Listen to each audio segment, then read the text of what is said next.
Seja bem-vindo ao podcast Conexões de Esperança. Este áudio é reprodução de leituras e reflexões diárias matinais de textos de Ellen White, feitas pelo pastor Carlos Alvarenga por videoconferência, através do aplicativo Zoom e transmitidas ao vivo pelo canal Conexões de Esperança no YouTube. Nosso desejo é que sua experiência com Deus seja enriquecida com o que você vai ouvir a seguir. Hoje as nossas considerações estão baseadas no capítulo 59 do livro O Desejado de Todas as Nações.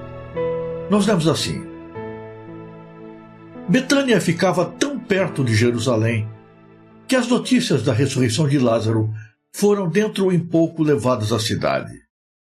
Por intermédio de espias que tinham testemunhado o milagre, os príncipes judaicos para logo ficaram de posse dos fatos. Convocou-se imediatamente uma reunião no Sinédrio para decidir o que se deveria fazer. Cristo tornara agora plenamente manifesto seu domínio sobre a sepultura e a morte. Aquele poderoso milagre era a suprema prova dada por Deus aos homens de que ele enviara seu Filho ao mundo para a sua salvação. Era uma demonstração de poder divino suficiente para convencer todo o espírito que se achasse sob o controle da razão e de uma consciência esclarecida.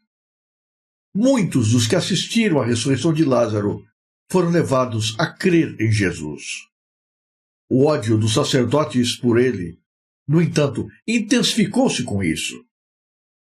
Haviam rejeitado todos os sinais menores da sua divindade e não ficaram senão enfurecidos com esse novo milagre.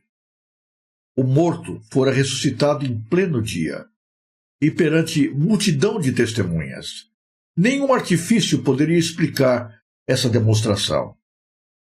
E exatamente por isso, se tornou mais implacável ainda a inimizade dos sacerdotes.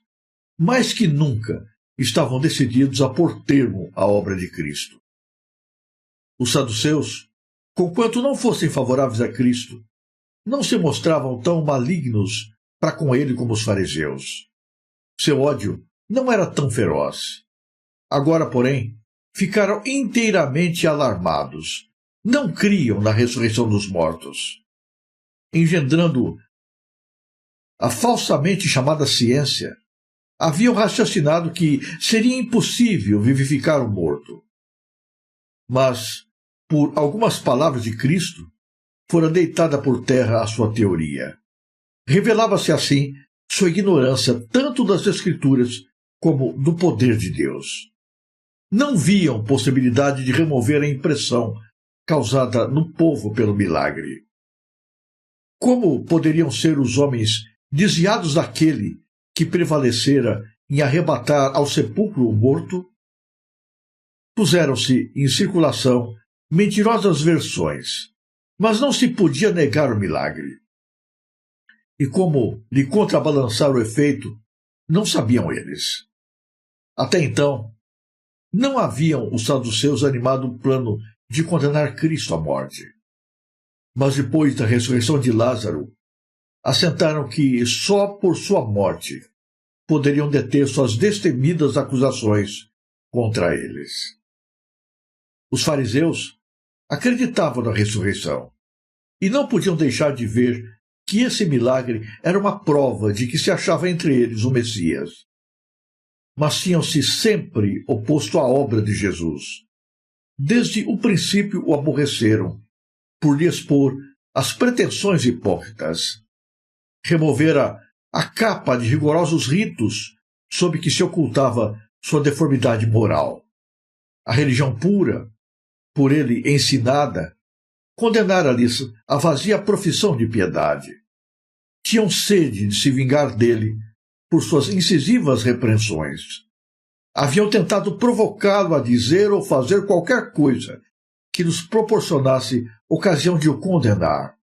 Várias vezes quiseram apedrejá-lo, mas ele se retirara calmamente e haviam-no perdido de vista. Os milagres por ele operados no sábado foram todos para alívio dos aflitos. Mas os fariseus procuravam condená-lo como transgressor do sábado. Buscaram incitar contra ele os herodianos.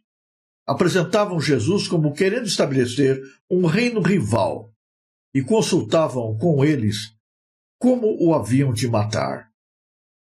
Para incitar os romanos contra Jesus, faziam parecer que tentasse subverter-lhes a autoridade.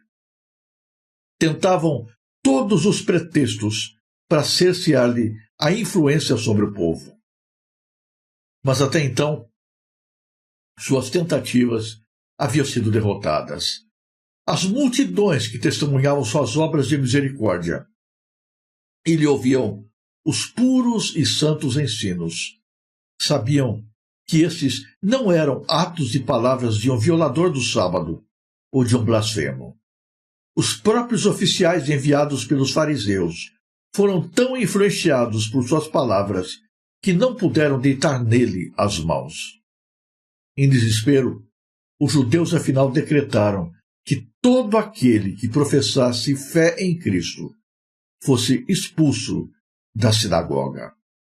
Assim, quando os sacerdotes, os príncipes e anciãos se reuniram em consulta, era seu deliberado propósito fazer silenciar aquele que realizava obras tão maravilhosas que causavam a admiração de todos. Os fariseus e saduceus uniram-se mais que nunca. Separados até ali, unificaram-se em sua oposição a Cristo. Em concílios anteriores, Nicodemos e José impediram a condenação de Jesus e, por isso, não foram então convidados. Achavam-se presentes nesse concílio outros homens influentes que criam em Jesus, mas sua influência não prevaleceu absolutamente contra os malignos fariseus. Todavia, os membros do conselho não estavam todos de acordo. O sinédrio não era por esse tempo uma assembleia legal. Existia apenas por tolerância. Alguns dentre eles punham em dúvida a conveniência da condenação de Cristo à morte. Temiam que isso despertasse uma insurreição entre o povo, fazendo com que os romanos negassem posteriormente certos favores ao sacerdócio e lhes retirassem o poder que ainda mantinham. Os saduceus uniam-se no ódio contra Jesus. Todavia, inclinavam-se à prudência nos passos a dar, temendo que os romanos os privassem de sua elevada posição. Perplexos e turbados, indagaram os príncipes: que faremos? Houve divisão no concílio. Sob a impressão do Espírito Santo, os sacerdotes e príncipes não puderam banir a convicção de estar combatendo contra Deus. Ao achar-se o concílio no auge da perplexidade, ergueu-se Caifás, o sumo sacerdote. Caifás era homem orgulhoso e cruel, dominador e intolerante. Caifás estudara as profecias e, conquanto ignorante de sua real significação, declarou com grande segurança e autoridade: vós nada sabeis, nem considerais que nos convém que um homem morra pelo povo e que não pereça toda a nação. Ainda que Jesus fosse inocente, insistia o sumo sacerdote, devia ser afastado do caminho. Ele era perturbador, arrastando o povo após si e diminuindo a autoridade dos principais. Era apenas um. Melhor seria morrer ele que enfraquecesse a autoridade dos príncipes. Muitas vezes, na nossa ignorância, na nossa falta de fé, nós julgamos que o nosso grande problema é que não temos a possibilidade de ter visto Jesus com os nossos olhos, contemplado os seus milagres pessoalmente, ter participado de maneira presencial daqueles acontecimentos tão marcantes que marcaram o ministério de Jesus aqui nesse mundo. Pensamos que se nós pudéssemos estar diante de milagres palpáveis, visíveis, que manifestassem de maneira inquestionável o poder de Deus, jamais haveríamos de ter falta de fé, jamais haveríamos de alimentar incredulidade. Negligenciamos que o problema não é a ausência de milagres, mas a dureza do coração humano. Jesus realizou muitos milagres diante do povo. Os líderes da religião judaica tiveram oportunidades inquestionáveis de testemunhar que o poder que agia por Cristo era de cima, era sobrenatural, era de Deus. Não tinham como negar o fato de que Deus operava através de Jesus. Mas ainda assim, endureceram o seu coração. E agora, Jesus realizara o maior de todos os milagres, aquele que não poderia jamais ser negado ou questionado racionalmente. Jesus havia acabado de ressuscitar um homem morto há 4 dias. Esta era uma prova irrefutável da divindade de Jesus. Ninguém, a partir de então, teria desculpas para negar a pessoa de Cristo. Mas ainda assim, apesar desse tão grande milagre, ao invés do coração se abrandar, ele se endureceu ainda mais. Os líderes da nação, que rapidamente ficaram sabendo do acontecido, reuniram-se para descobrir um meio para tirar a vida de Jesus. Que pecado Jesus havia cometido? Que mal havia feito? Unicamente, Jesus havia agido por misericórdia, executando as obras de Deus na vida dos homens. Mas a presença de Cristo incomodava. E por isto, a presença de Cristo devia ser afastada. A voz de Jesus deveria ser silenciada. Nesse concílio, estavam reunidos fariseus e saduceus. Eram 2 seitas diferentes dos judeus. Os fariseus eram mais fanáticos, mais rigorosos, mais apegados à letra da lei. Os saduceus eram mais liberais. Duvidavam de algumas coisas que as Escrituras declaravam. Não criam, por exemplo, na ressurreição dos mortos. Até então, fariseus e saduceus haviam estado em campos opostos, brigando entre si. Não concordavam em muitas coisas. Mas nesse ponto, uniram-se contra Jesus. Os fariseus, porque achavam que Cristo estava roubando a prerrogativa que era deles, e os saduceus, porque Jesus, com os seus milagres, estava negando os seus pontos de vista, as suas crenças, as suas doutrinas. Não podiam tolerar Jesus. Nicodemos e José de Arimateia foram mantidos distantes desta reunião em que tramavam a morte de Jesus. Propostas foram discutidas. Acaloradas conversas aconteceram. O ódio era muito forte no coração de todos. Havia muitos questionamentos, muitas acusações contra Jesus.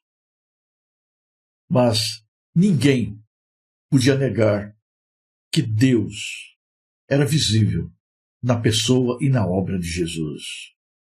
Ninguém podia negar que, através de Jesus, o coração das pessoas estava se abrindo e se voltando para Deus.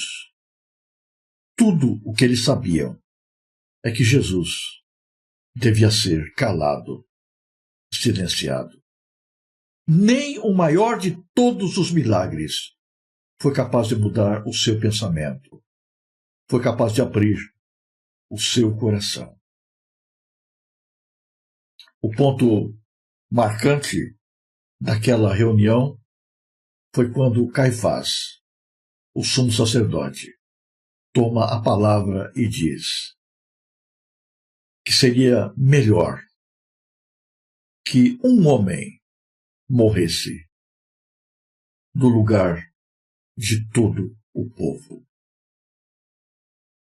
Caifás não sabia, mas através destas palavras ele estava ratificando, confirmando a própria missão de Cristo. Jesus veio exatamente para isso, para morrer no lugar de todo o povo. Todos nós estávamos condenados à destruição e à morte por nossos pecados e transgressões. Mas Jesus tomou sobre si a nossa culpa, os nossos pecados, as nossas transgressões. Foi levantado como a serpente sobre a cruz e morreu no lugar de todos nós, para que cada um de nós pudéssemos ter direito à vida eterna. Sim, mesmo sem saber, Caifás afirmava a verdade revelada por Deus. Jesus, um único homem, haveria de morrer no lugar de todos os demais. Daria sua vida na cruz para que o restante não perecesse, mas tivesse direito a receber a vida eterna. Qual é a nossa posição diante de Jesus Cristo? Temos uma atitude de fé, de confiança ou de incredulidade e dureza de coração? Tantas vezes Deus tem atuado em nosso favor. Deus tem falado ao nosso coração. Deus tem operado em prol de cada um de nós. Temos sido sensíveis à sua voz, à sua atuação, ou temos endurecido o nosso coração? Sabe, a presença de Cristo é decisiva para nós. Chega um momento em que ou nós abrimos nosso coração para Ele de maneira plena, ou nós temos que silenciá-lo, calá-lo. Não é possível continuar mantendo uma posição dúbia diante de Jesus. Todos nós, quer queiramos ou não, temos que tomar posição diante dele. Ninguém consegue permanecer indiferente em cima do muro para sempre. Ou estamos com Cristo ou contra ele. Ou abrimos o coração para a sua presença, ou fechamos a alma para Jesus. Qual é a nossa atitude? Qual a nossa relação com Jesus? Apocalipse descreve a igreja de nossos dias como Laodiceia, morna em cima do muro, nem fria nem quente. Mas Laodiceia não pode permanecer assim para sempre. Nós não podemos permanecer como crentes mornos o resto da nossa vida. Nós não podemos permanecer com o pé em duas canoas, com meio corpo dentro da igreja e meio corpo fora, confiando até certo ponto em Jesus e negando-o através dos nossos atos. Há um momento em que nós somos chamados a uma decisão. E diante dessa necessidade de escolha, que lado tomaremos? Deus é tão bom, tem feito tanto por nós, tem agido de maneira tão poderosa sobre a nossa vida. Isto tem sido o suficiente para convencer-nos, para tocar-nos o nosso coração. Nós não precisamos de mais milagres. Nós precisamos do poder do Espírito Santo, mudando a nossa natureza, abrindo os nossos ouvidos, tornando-nos dispostos para receber a fonte da vida eterna. Que nesse dia o nosso coração esteja aberto para Jesus.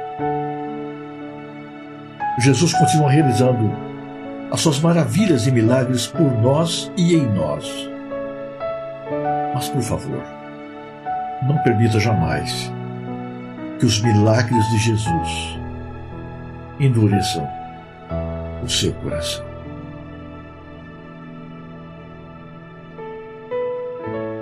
Se você apreciou este áudio, inscreva-se no canal para continuar conosco nesta jornada de crescimento espiritual. E se puder, não se esqueça de compartilhar com outras pessoas.